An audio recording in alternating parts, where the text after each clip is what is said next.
Мене ми е навистина драго што денеска оваа акција е успешна и што администрацијата денеска на терен го чисти просторот во кој што сите ние заеднички живееме.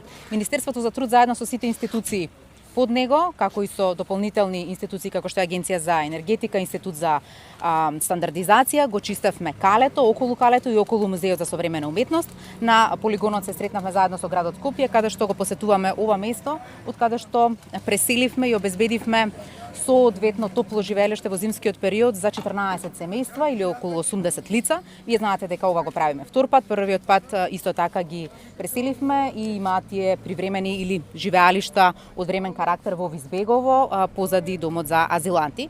Со ова на некој начин не само што обезбедуваме топол дом, туку обезбедуваме тие деца да посетуваат дневни центри, да посетуваат училиште, таму каде што имаме можност и секако да ги активираме лицата или семејствата во работоспособното население од тие семејства да биде активно на пазар на труд, се со цел, освен обезбедувањето на социјална парична помош и детски додатоци, да понатаму ги видиме како активни членови во економијата во државата и со тоа го враќаме нивното достоинство. Ви благодарам.